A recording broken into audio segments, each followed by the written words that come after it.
What is up, DW Nation? It's your boy Asante Grundy from the Disciples of Wrestling coming to you guys with another Raw recap. And you guys know how this works. You guys tune in and hear what I have to say about Raw and what happened last night. And you guys just kick back, relax while I deliver you guys this good content that I know you guys enjoy. That's why you're a part of DW Nation. We have a tag team championship match tonight, as well as a lot of other stuff that happened tonight. So stay tuned, kick back, and relax, and let me break it down for you guys. So starting off, we have Drew McIntyre segment, the reigning defending champion. And if you guys haven't seen Royal Rumble on Sunday night, Drew McIntyre retained his belt and in a heavyweight match with Goldberg, and he was just talking about his match, and Edge then appears. Yes, Edge is back, and he came back last week, but now he's starting to get in the groove of returning to Monday Night Raw. So Edge is back, he addresses Drew, and Drew addresses Edge. Drew was saying, hey, Edge, you've been a mentor and a teacher to me, and you're someone I've looked up to. And Edge, he wasn't for the comments. He was all about business. He wants to win back the championship that he never lost. I mean, he's not wrong. He had to give it up. But yeah, he was just telling Drew, hey, I want your championship. Sheamus thing comes out, and he was like, hey, Edge, who are you? I think I should be the one who deserves a title shot. And then he goes off and starts bickering at Edge. And then as Edge leaves, Sheamus turns on Drew and delivers Drew McIntyre a brogue kick. And if you guys don't know, Drew and Sheamus are best buds. They've been friends for 20-something years now. And Sheamus, he wants to get in the title picture as well. So, yeah, this was definitely a segment that it started off great, but it went downhill for Drew McIntyre. So after all that occurred, we had an interview with Sheamus, and he was just saying, Drew, you're not my best friend anymore. I'm after the gold. I want your championship too. So it seems like Sheamus, he wants to get himself into the championship picture as well. I mean, I don't blame him. He's been hot, but really he's choosing a piece of gold over his best friend. I mean, I guess it's just desperation for Sheamus right now. I don't know why he did that to Drew, but I mean, I can't blame Sheamus. He's been hot lately, so. So next we have our first match of the night. We have the United States Championship, Bobby Lashley versus Matt Riddle. And this match was not good for Matt Riddle, as he just gets obliterated by Bobby Lashley. And Bobby Lashley, he just dominates Matt Riddle through this match, and he gets another win. Bobby Lashley just looks unbeatable right now. Whoever does beat Bobby Lashley for the United States Championship, they will have earned it, because Bobby, he's just, like I say, he's just unbeatable right now. I'm curious to see who's going to be the one to take the belt off of Bobby. So next, we have a Randy Orton promo, and what he was basically saying is that, Edge, you're not going to make it to WrestleMania. I actually did a favor by injuring you, so that way you can be a husband and you can be a father to your kids. And Randy, he's just up to his savagery again, and you can tell he wants to hurt Edge again. And for those who don't know, Edge did get injured last year at WWE Backlash. He had a torn tricep injury that put him out for a while. I think it was about 7 months, I believe. But yeah, Edge, he's back now, and Edge is out for blood. And this was a nice segment by Randy Orton. So after that, we have our next match. We have Xavier Woods versus Mustafa Ali. And this was a pretty even match. I enjoyed this match. But Xavier came out on top with the help of Kofi Kingston. Yes, Kofi Kingston is back. The New Day is now complete. So how it happens is that Kofi attacks Slapjack, creating a distraction for Xavier.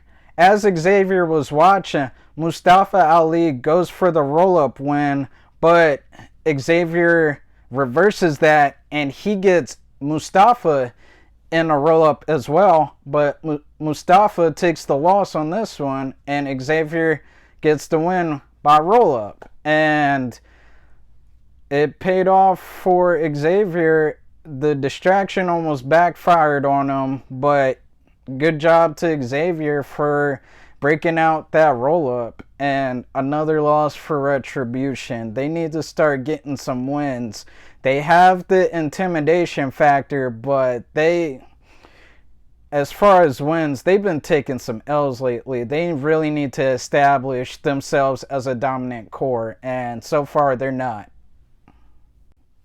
So we have our next segment, and it is Miz TV with Miz, John Morrison, and their guest Bad Bunny. And Bad Bunny, he's a recording artist, and to be honest, I don't know much about him, but he had a little live performance at Royal Rumble Sunday, which was pretty good, but I still don't know much about him. But pretty much, he was just saying like, hey, Miz and Morrison, I want to be a WWE superstar someday. And Miz and Morrison were like, yeah, okay, we can make that happen. But then Damian Priest comes up. Yes, Damian Priest. He has been called up from NXT onto the Raw roster. And he comes out and he attacks The Miz, which sets up a match between The Miz and Damian Priest. So next is our Raw Tag Team Championship match. We have Lucha House Party versus Shelton Benjamin and Cedric Alexander. And Lucha House Party looked very dominant during this match, but it just wasn't enough at the end because Cedric and Shelton got hot and they came up with the W as well. And it was a tough loss for Lucha House Party because they wrestled great, but they just weren't able to overcome Cedric and Shelton Benjamin. And shout out to Shelton and Cedric because the Hurt Business looks very you know what? I'm just saying it right now. The Hurt Business is the strongest group in wrestling right now. So next we have an interview with former tag team champions Asuka and Charlotte Flair. And for those who haven't seen yet, Asuka and Charlotte have lost the tag team titles at Royal Rumble that occurred this past weekend. And during this interview, Charlotte says, she was saying like, I pretty much let you down, Asuka. I am so sorry. And a frustrated Asuka was like, I'm frustrated, yes, but I hope to reclaim the titles real soon.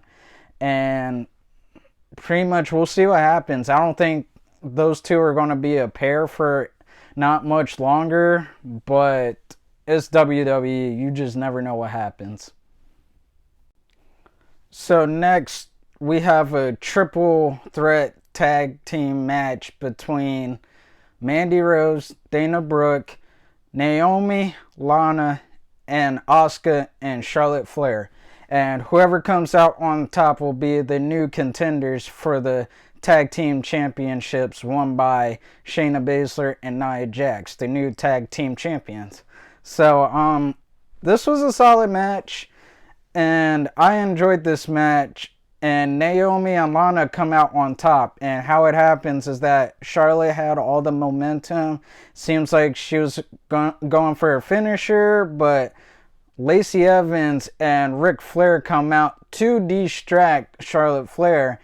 And Charlotte Flair just leaves the ring trying to settle the score with them.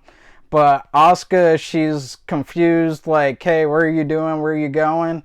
And then Naomi just hits Asuka with a rear end, and that's how it happens. And Naomi and Lana get the win, and we'll be facing off against Shayna Baszler and Nia Jax for the tag team belts. So we'll see how that turns out.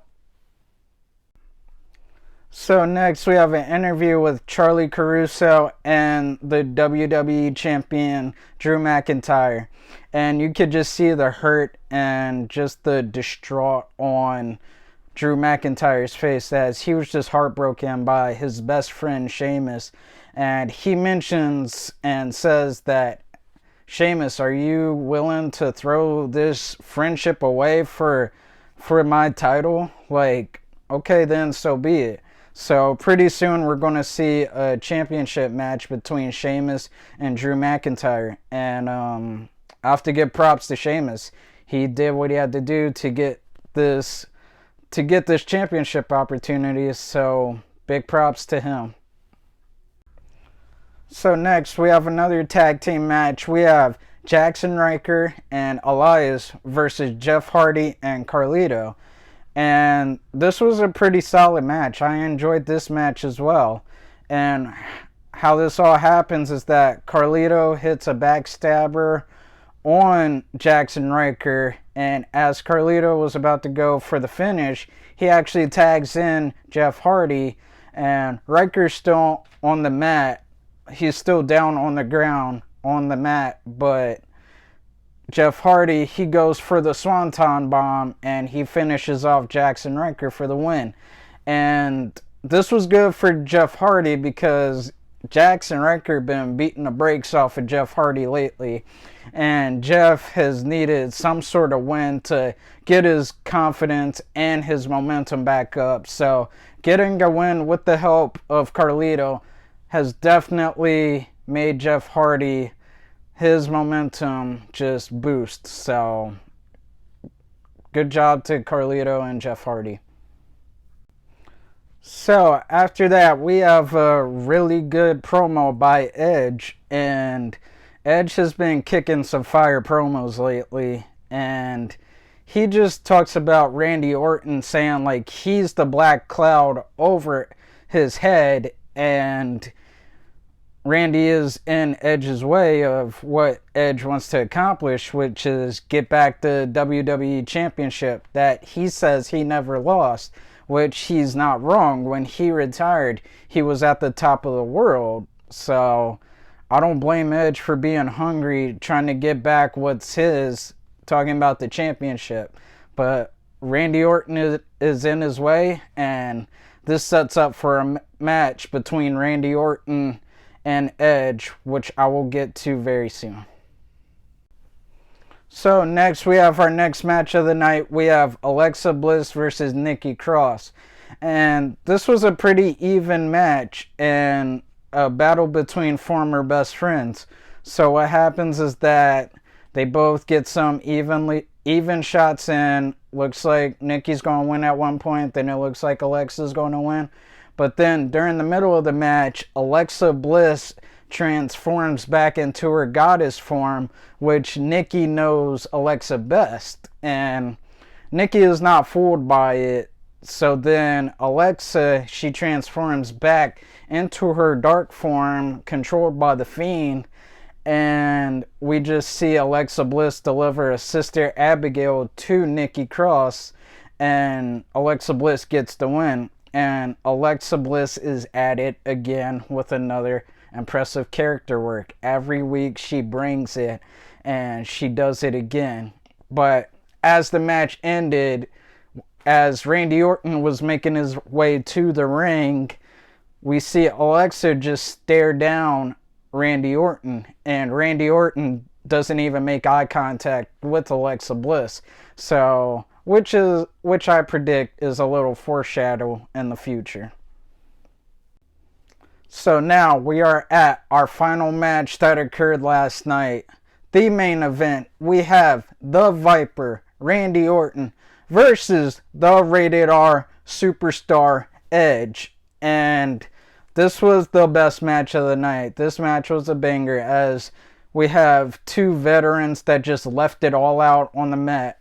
So how it occurs is that Edge starts off just going in on Randy, and I don't blame Edge. Edge is hungry right now. But then we see the tables turn, and Randy, he starts bringing out vintage Randy.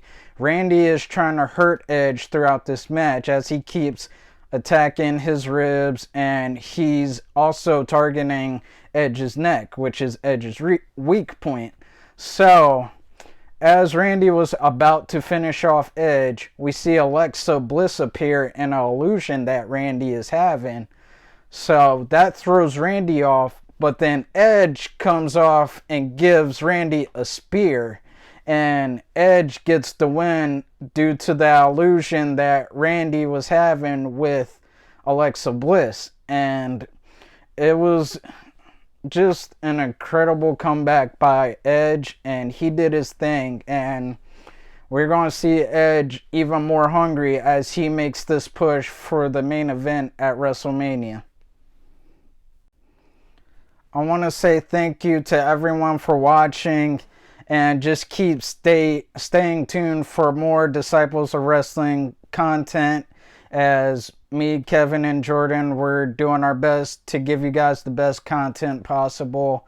I'm Asante Grundy from Disciples of Wrestling. Thank you guys for tuning in for another Monday Night Raw recap, and I will see you guys next week. Love you guys, be safe, and wear your masks, please.